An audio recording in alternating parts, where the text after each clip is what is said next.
February 3rd, 1945. The sound of tank treads grinding against Manila's war-torn streets echoed through the walls of Santo Tomas University. For 3 years, this Spanish colonial campus had served as an internment camp, holding 3,700 civilian prisoners behind its iron gates and barbed wire fences. Now American M4 Sherman tanks crashed through those gates, and the thunder of their engines announced what thousands had prayed for, but barely dared to believe: liberation. Soldiers of the 1st Cavalry Division poured into the compound, weapons ready, expecting resistance. What they found instead stopped them cold. Skeletal figures emerged from the buildings, moving slowly, uncertainly, as if they'd forgotten how to walk in open space. These were human beings reduced to shadows, their bodies ravaged by 3 years of starvation, disease, and systematic brutality. Women who had once weighed 130 pounds now tipped the scales at 75, 80, if they were lucky. Their eyes, sunken deep in gaunt faces, reflected both joy and disbelief. Among these walking ghosts were women who wore the remnants of military uniforms, faded and patched beyond recognition. These were the army nurses, the legendary angels of Bataan, who had survived the fall of Corregidor, the Bataan Death March's aftermath, and 3 years of captivity that would have broken most people. They had kept themselves alive through sheer will, maintained their dignity through unspeakable conditions, and continued to practice their profession in secret, treating fellow prisoners despite Japanese orders forbidding medical care. Army doctors who entered Santo Tomas that day had seen combat casualties, had treated wounded men on battlefields across the Pacific, but nothing prepared them for this. These weren't battle injuries. This was systematic starvation, prolonged neglect, bodies pushed to the absolute edge of survival. The medical assessment was immediate and grim. These women needed hospital care, real hospital care with proper equipment, nutrition therapy, treatment for tropical diseases that had gone unchecked for years. They needed it not next week or next month. They needed it now. But here was the problem that kept the medical officers awake that first night of liberation. The nearest fully equipped hospitals were hundreds of miles away. Leyte had facilities, nearly 400 miles to the southeast. Guam had even better hospitals, but that was 1,500 miles across the Pacific. The standard procedure was clear: load patients onto hospital ships and transport them by sea. Safe, proven, reliable. It was also slow. A ship to Leyte would take 5 to 7 days, maybe longer depending on weather and the ever-present threat of Japanese submarines still prowling Philippine waters. A ship to Guam meant 2 weeks or more. The doctors looked at the women they'd just liberated and did the math that no physician wants to do. Some of these patients wouldn't survive 5 days. Some might not survive 5 hours. Every day of delay meant more deaths. More women who had endured 3 years of hell only to die within sight of freedom. The question that hung in the air, unspoken but understood by everyone with medical training, was simple and terrible.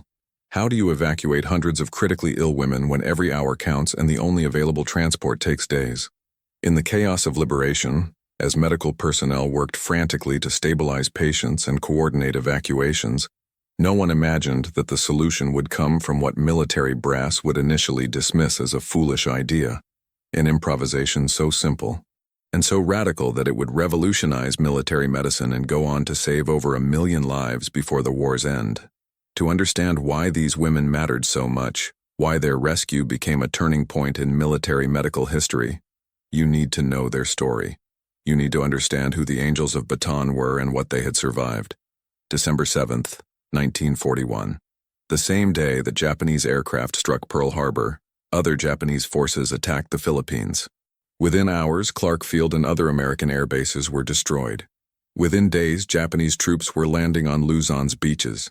General Douglas MacArthur, commanding American and Filipino forces, made the painful decision to declare Manila an open city and withdraw to the Bataan Peninsula, buying time for a defense that everyone knew was ultimately hopeless.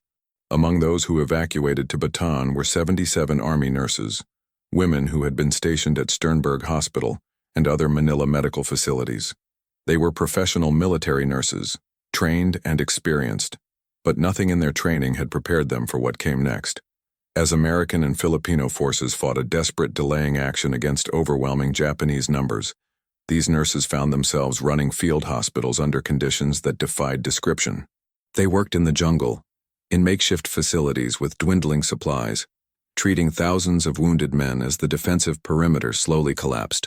When Bataan fell in April 1942, the nurses were evacuated to Corregidor, the island fortress guarding Manila Bay. There, in the Malinta Tunnel, a massive underground complex carved into solid rock, they established a hospital that would become legendary.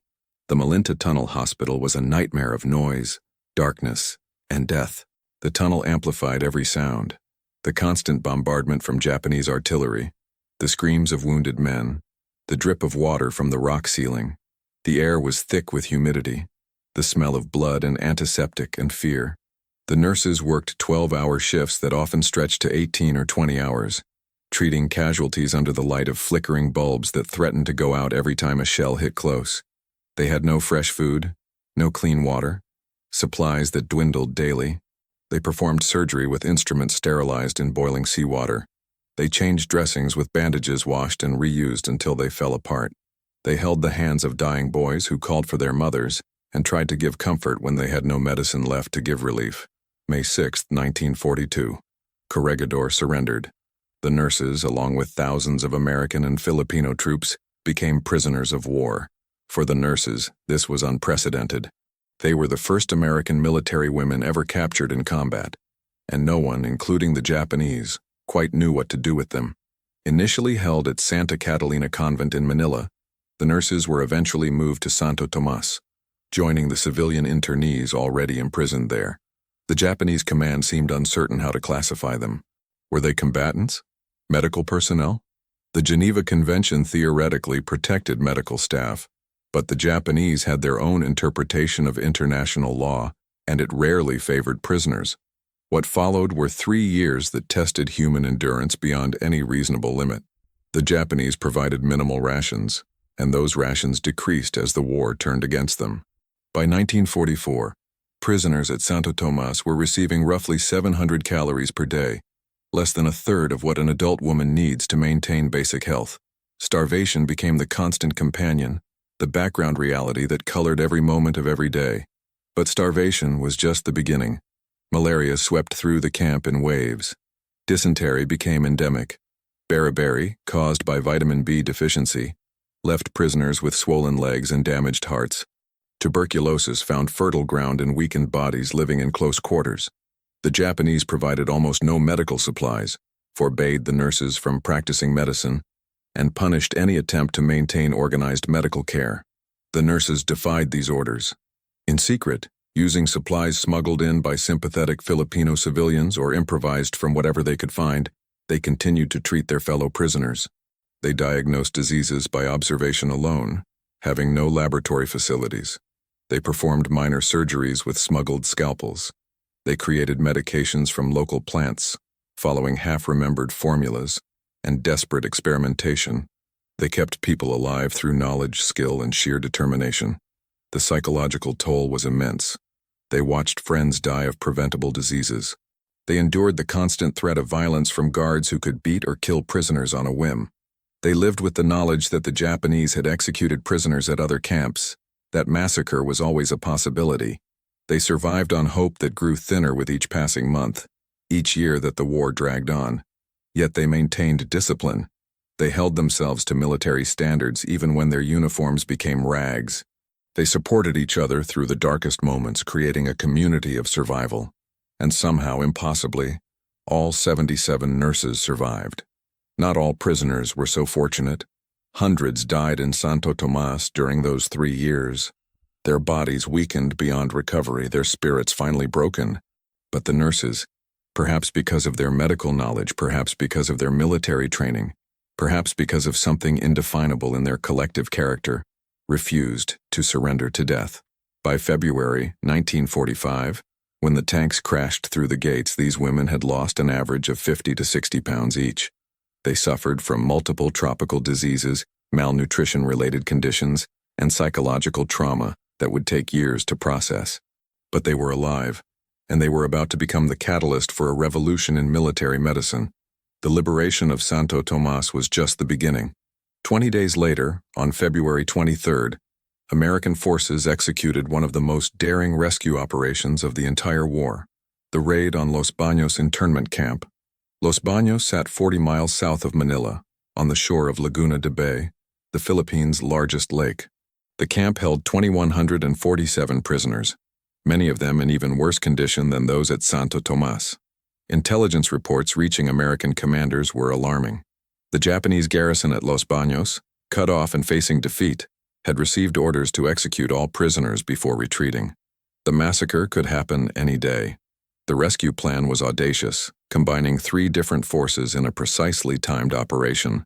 Paratroopers from the 11th Airborne Division would drop directly onto the camp at dawn. Amphibious tractors, called Amtraks, would cross Laguna de Bay carrying infantry. Filipino guerrillas would attack from the jungle, creating confusion and blocking Japanese reinforcements. The entire operation had to happen fast, before the Japanese could react, before they could carry out their execution orders. Dawn, February 23rd. The C-47 transport planes came in low over Los Baños, and paratroopers jumped into the morning light. They landed practically on top of the camp, catching the Japanese guards completely by surprise. Simultaneously, the Amtraks roared out of the lake, and guerrillas attacked from the perimeter. The Japanese garrison, outnumbered and surrounded, was overwhelmed in minutes. The prisoners, awakened by gunfire, emerged from their barracks to find American soldiers cutting down the barbed wire. The entire operation, from first shot to last prisoner loaded onto Amtraks, took less than 2 hours. Not a single prisoner was killed. It was, by any measure, a spectacular success. A textbook example of how to execute a complex rescue operation. But success created its own problem. Now American forces had liberated nearly 6,000 prisoners across 2 camps. The medical crisis that had seemed urgent after Santo Tomas became overwhelming after Los Baños. The prisoners from Los Baños were, if anything, in worse shape than those from Santo Tomas. More cases of advanced starvation, more tropical diseases, more people on the edge of death. Manila's hospitals, damaged by fighting and already overcrowded with military casualties, couldn't handle this influx. The math was brutal and simple. Without rapid evacuation to proper medical facilities, people were going to die. A lot of people. The women who had survived 3 years of captivity, who had endured starvation and disease and brutality, who had been rescued in daring raids, were going to die waiting for transport to hospitals that could save them. This was the situation when an Army Air Forces engineer, whose name history has largely failed to preserve with the clarity he deserved, looked at the problem and saw a solution that everyone else had missed. The Army Air Forces had plenty of C-47 cargo planes in the Philippines. The C-47, military version of the Douglas DC-3, was the workhorse of the air transport system. Reliable, versatile, capable of landing on rough airstrips, the C-47 could carry cargo, paratroopers, or supplies anywhere they were needed, and it was fast. A C-47 could fly from Manila to Leyte in 2 to 3 hours, covering in an afternoon what took a ship nearly a week. The problem was obvious. C-47s were designed for cargo and paratroopers, not patients. The interior was a bare metal tube with web seating along the sides and cargo tie-downs on the floor. There was no medical equipment, no way to secure stretchers, no provisions for intravenous fluids or oxygen or any of the things a critically ill patient might need. Using a C-47 to transport patients wasn't just impractical, it seemed impossible. The engineer, experienced in field modifications and improvisation, saw past the obvious problems to a simple solution. You didn't need to redesign the C-47. You didn't need to build specialized medical aircraft from scratch. You just needed to adapt what you had. His proposal was straightforward. Weld angle iron brackets to the interior walls of the C-47. Angle iron, L-shaped metal bars, were standard construction material, available at any supply depot. Mount these brackets in tiers on both sides of the fuselage. Use them to support canvas stretchers, the same litters already used for ground transport. You could fit 3 tiers on each side, maybe 4 if you were careful about spacing. That meant 18 to 24 patients per plane, lying on stretchers stacked vertically like bunks. Add hooks for intravenous bottles, bend some metal rods, weld them to the brackets or the fuselage ceiling. Nothing fancy, just something to hang an IV bag from. Add some storage for medical supplies, maybe some padding on the stretcher frames for comfort. The whole modification could be done in a day, maybe less if you had a good welding crew. Turn cargo planes into flying hospitals. Simple, practical, achievable with materials and skills already available. It was the kind of field improvisation that had won battles throughout the war. The kind of practical problem-solving that happened when you gave smart people a challenge and let them work. The senior officers who heard this proposal had a different reaction. They called it foolish. Some used stronger language. The objections came fast and numerous, each one seemingly reasonable, each one a barrier to implementation. Structural integrity would be compromised. Welding brackets to the fuselage might weaken the aircraft's frame. The C-47 was a cargo plane, designed to carry weight on the floor, distributed across the landing gear. Hanging weight from the walls changed the stress patterns. What if the brackets tore loose in flight? What if the fuselage cracked under the altered load distribution? Weight distribution would make the planes unstable. Patients on stretchers plus medical equipment, plus flight nurses to monitor them, meant a lot of weight mounted high on the fuselage walls. That raised the center of gravity. It changed the aircraft's handling characteristics. What if the plane became difficult to control? What if it couldn't maintain stable flight? Critically ill patients couldn't survive flight conditions. These women were starving, diseased, some of them barely clinging to life. The stress of flight, the altitude changes, the vibration and noise, the confined space might kill them. What if they went into shock? What if they needed emergency medical intervention that couldn't be performed in a cramped aircraft? What if they simply died in flight and there was nothing anyone could do? There were no protocols for airborne medical care. The Army had procedures for everything, detailed regulations covering every aspect of military operations. There were no regulations for flying hospitals because flying hospitals didn't exist. How would you train flight nurses? What medical equipment would you carry? Who would be responsible if something went wrong? How would you even write the orders authorizing such an operation? It had never been done before. This was perhaps the most powerful objection, the one that carried the most weight in military culture. The military valued proven methods, tested procedures, operations that had worked before and could be expected to work again. Innovation was fine in principle, but in practice, it was risky. Untested ideas got people killed. Better to stick with what you knew, even if it was slow. The engineer listened to these objections and countered each one with facts and logic. The C-47's fuselage was stronger than the critics assumed. It was designed to handle stress from multiple directions, including the shock of paratrooper drops and rough field landings. Properly welded brackets, distributed along the length of the fuselage, wouldn't compromise structural integrity, any more than cargo tie-downs already did. Weight distribution was a valid concern, but the numbers worked. A fully loaded C-47 could carry 6,000 pounds of cargo. 24 patients, even with stretchers and medical equipment, wouldn't exceed that limit. The weight would be distributed along the fuselage length, not concentrated in one spot. Yes, it raised the center of gravity slightly, but the C-47 had generous stability margins. It would handle fine. As for patients surviving flight conditions, the C-47 was one of the smoothest flying aircraft in service. It cruised at moderate altitude below 10,000 feet for most routes, so oxygen wouldn't be an issue. The flight from Manila to Leyte was short, under 3 hours. If patients could survive 3 days on a ship, they could survive 3 hours in a plane, and the time savings might make the difference between life and death. Protocols could be developed. Flight nurses could be trained. Medical equipment could be standardized. Yes, it would take work, but it wasn't impossible. You started with basic procedures and refined them based on experience. That's how every military innovation happened. And yes, it had never been done before, but neither had a lot of things that were now standard practice.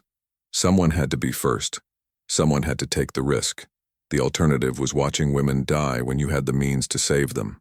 The engineer's final argument was simple and unanswerable. "We're not inventing new technology," he said. "We're just repurposing what we have. The planes exist. The welding equipment exists. The medical supplies exist.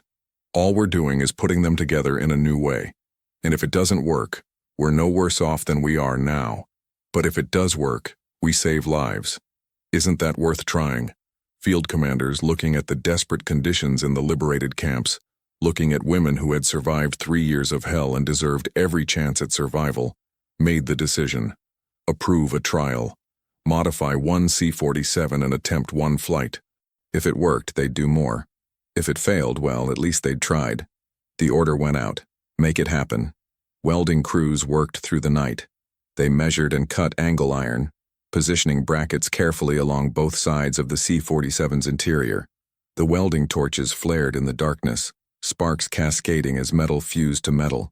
3 tiers on each side, space to allow a flight nurse to move between them, to reach patients on the upper stretchers. Canvas litters fitted to the brackets, secured with quick-release straps that would allow rapid loading and unloading. IV hooks were fashioned from bent metal rods, welded to the brackets and to reinforced points on the fuselage ceiling.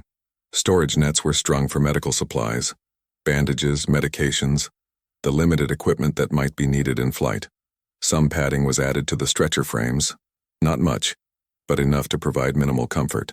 Ventilation was checked, lighting improved slightly, every detail considered and addressed as best they could in the time available. 24 hours after the order was given, the first modified C-47 was ready. It looked crude, improvised, exactly what it was. A cargo plane converted to a flying ambulance with welding torches and determination. But it was ready, and there were patients who needed it. The first passengers were selected carefully. Priority went to the most critical cases. Women who might not survive another day, let alone the 5 days a ship would take. Several of the baton nurses were among this first group, their condition assessed as urgent. Each woman was weighed, examined, stabilized as much as possible given the limited facilities available. IVs were started, medications administered, vital signs recorded. Loading was a careful process. Each stretcher was lifted into the aircraft and secured to the brackets. The quick-release straps were tested, double-checked. IV bottles were hung from the hooks, lines checked to ensure they wouldn't kink or pull loose. 24 stretchers, 3 tiers on each side, the narrow aisle between them barely wide enough for a person to move through. 2 flight nurses squeezed into that narrow space.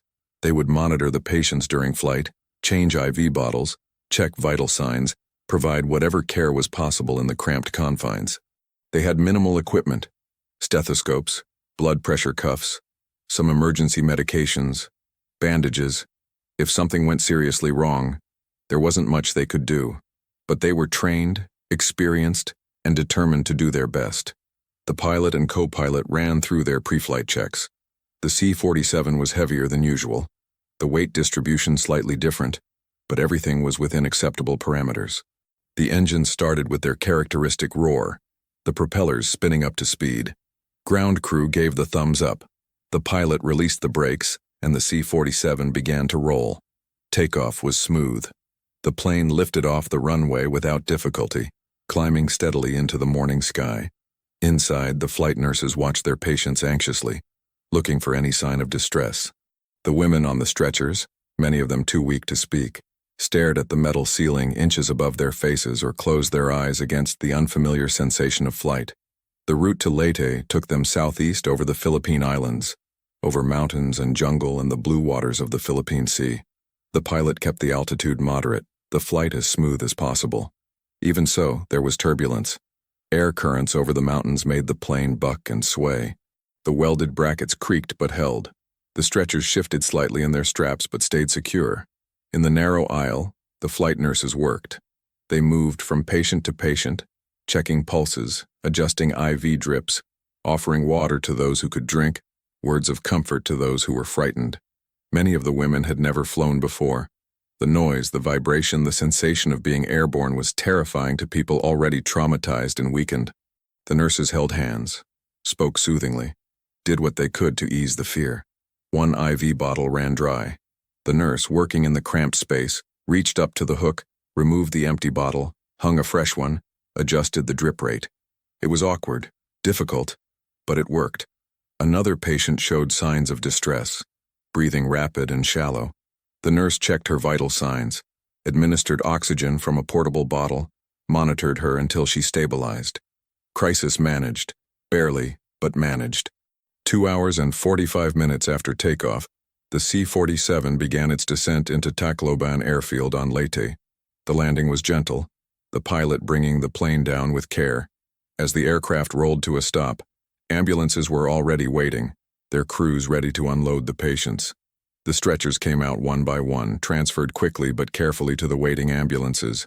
The patients were transported immediately to the 126th General Hospital, where doctors and nurses were standing by.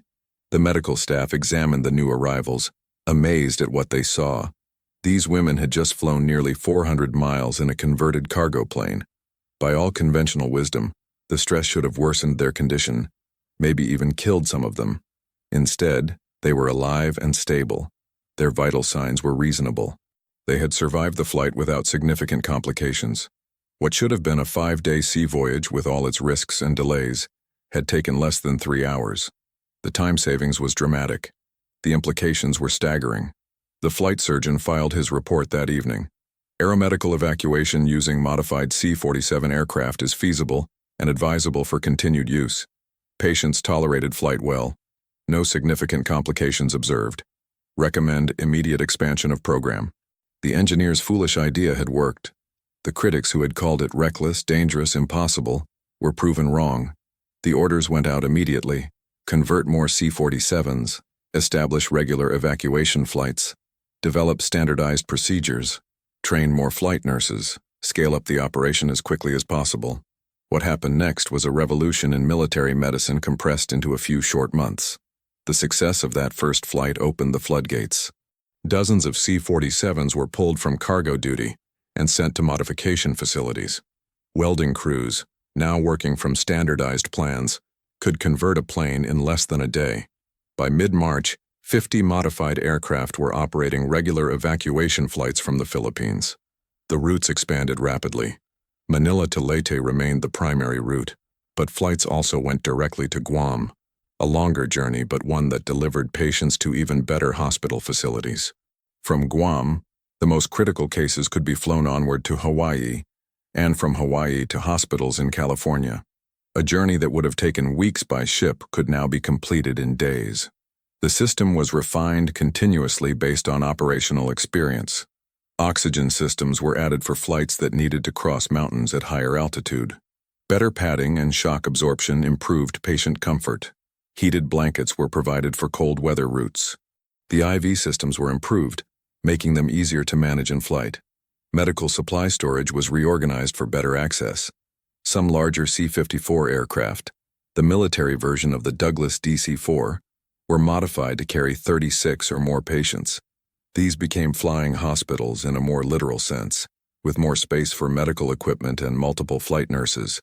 The C-54s handled the longer routes, the trans-Pacific flights that took patients all the way to the United States. The numbers grew exponentially. By March 1945, there were 50 flights per week. By May, 200 flights per week. The patients weren't just ex-POWs anymore. Wounded from Iwo Jima, from Okinawa, from the ongoing battles across the Pacific, were evacuated by air. Men who would have died waiting for ship transport survived because they reached hospitals in hours instead of days. The survival rates told the story. Mortality during air evacuation was less than 1%. Compare that to sea transport, where patients could deteriorate over days, where medical care was limited, where rough seas and cramped conditions took their toll. The flying hospitals weren't just faster, they were safer. The human stories behind the statistics were profound. The Bataan nurses, evacuated to Guam and then to California, experienced reunions with families who had spent 3 years believing they might be dead. Letters had been few and heavily censored. News from the camps had been scarce and often grim. Families had lived with uncertainty, hope mixed with dread, not knowing if their daughters, sisters, wives would ever come home. Now they came home, carried by the flying hospitals that had made their survival possible. They arrived weighing 80-90 pounds, their bodies marked by years of starvation and disease. But they were alive. They were home. The recovery would take months, years for some. The psychological scars would never fully heal, but they had survived. And the innovation that had saved them was now saving thousands more. The system that began in the Philippines spread to other theaters. In Europe, wounded from the Battle of the Bulge, from the Rhine crossings, from the final push into Germany, were evacuated by modified C-47s and C-54s. The China-Burma-India theater implemented similar modifications. Even civilian refugees displaced by the war's chaos were sometimes evacuated using the flying hospital system. By the time the war ended in August 1945, Over 1 million patients had been evacuated by air. The majority of those evacuations happened in the final 6 months of the war, after February 1945, after one engineer's foolish idea proved to be anything but foolish. What made it work? The answer is complex, a combination of factors that came together at the right moment. The C-47 itself was crucial. The aircraft, nicknamed the Goonie Bird by the crews who flew it, was legendarily reliable. It could take damage and keep flying. It could land on rough airstrips that would destroy other planes. It was simple enough that field mechanics could maintain it with basic tools. It was, in many ways, the perfect platform for the innovation. The flight nurses were equally crucial. These women, many of them veterans of combat zone hospitals, pioneered the practice of airborne medicine. They learned through experience how to provide care in cramped, noisy, vibrating aircraft. They developed techniques for managing IVs in turbulence, for assessing patients with minimal equipment, for handling emergencies when the nearest hospital was an hour away and there was nowhere to land. The willingness to improvise and adapt was perhaps most crucial of all. The military, often criticized for its bureaucracy and resistance to change, showed remarkable flexibility in this case. Field commanders authorized the initial trial despite the risks. When it worked, they scaled it up rapidly. They allowed procedures to be developed in the field, based on practical experience, rather than theoretical planning. They trusted the people doing the work to figure out what worked and what didn't. And underlying it all was the simple human imperative to save lives. The engineer who proposed the modification, the welders who worked through the night, the pilots who flew the missions, the flight nurses who provided care in impossible conditions, all of them were motivated by the same thing, the knowledge that what they were doing mattered, that their work was saving lives that would otherwise be lost. The engineer himself, the man whose idea started it all, remains largely anonymous to history. Military records from that period credit innovations to units or organizations rather than individuals. The modification of C-47s for medical evacuation is attributed to the Army Air Forces generally, to the 5th Air Force specifically, but the individual engineer's name appears rarely, if at all, in official histories. This anonymity is typical of wartime innovation. The people who make crucial breakthroughs often work in obscurity, their contributions recognized by immediate colleagues but lost in the larger historical record. There was no Medal of Honor for the engineer, no ticker tape parade, no public recognition of his achievement. Just the quiet satisfaction, if he lived to see it, of knowing that his idea worked, that his willingness to be called foolish had saved lives. The baton nurses, at least, received recognition. All 77 were awarded Bronze Stars for their service. They received Purple Hearts for their time as prisoners of war. Several wrote memoirs documenting their experiences, ensuring that their story would not be forgotten. They spoke at schools, at veterans events, keeping alive the memory of what they had endured and survived. The last of the baton nurses, Mildred Dalton Manning, died in 2011 at the age of 98. With her passing, the direct link to that experience was severed. But the story remains, preserved in books and documentaries, in the memories of families, in the historical record.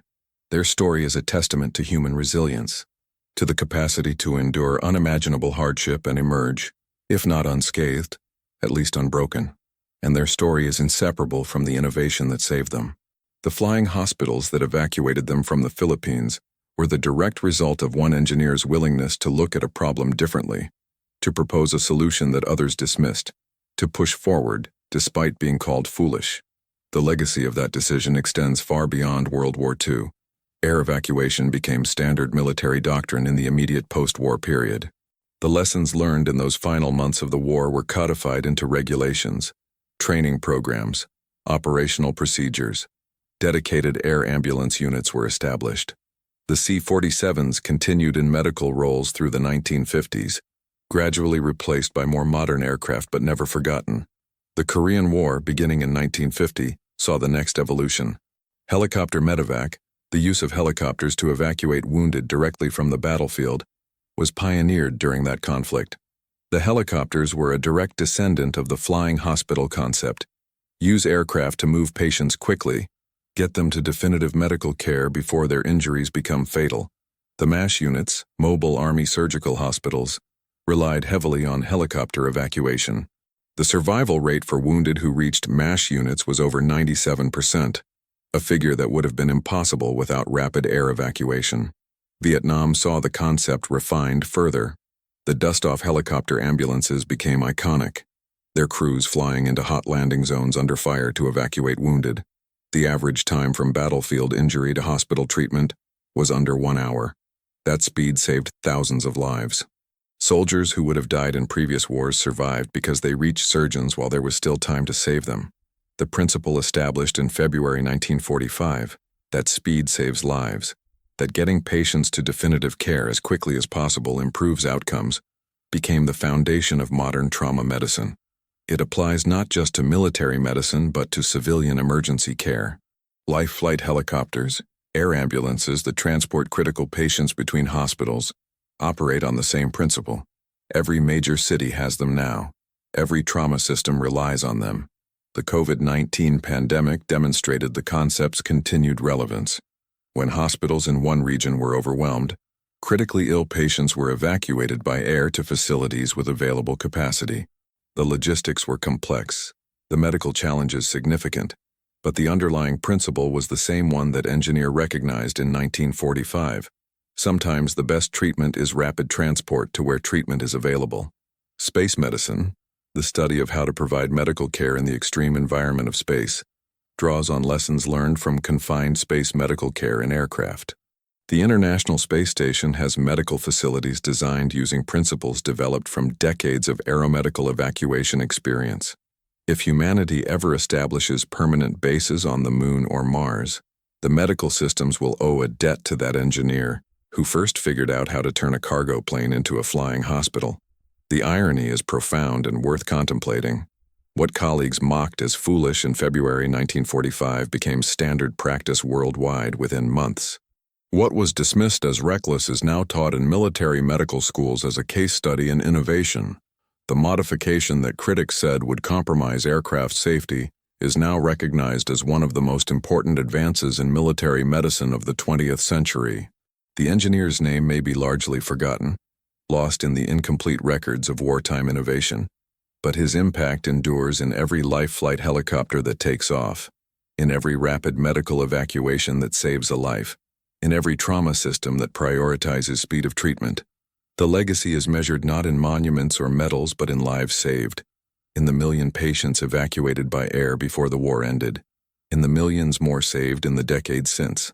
February 1945 marked a turning point, not because of a technological breakthrough or a scientific discovery, but because one person looked at a cargo plane and saw a hospital, because he was willing to be called foolish, because he understood that innovation often means combining existing resources in new ways rather than inventing something entirely new, because he had the courage to push forward despite criticism, despite doubt, despite the very real possibility of failure. The women who started it all, the baton nurses and the other ex-POWs evacuated in those first flights, never forgot their rescue. Many of them credited the rapid evacuation with their survival. The difference between 3 hours in a plane and 5 days on a ship was, for some of them, the difference between life and death. They understood, perhaps better than anyone, the value of that foolish idea. Their story and the engineer's innovation are intertwined, inseparable parts of the same historical moment. Together, they represent something fundamental about human nature: the capacity for resilience in the face of suffering, the drive to innovate when confronted with impossible problems, the willingness to take risks when lives are at stake. The broader lesson extends beyond military medicine, beyond aviation, beyond any specific application. Innovation often faces resistance. New ideas are frequently dismissed as foolish, impractical, impossible. The people who propose them are told all the reasons why they won't work, why they're too risky, why it's better to stick with proven methods. Sometimes the critics are right.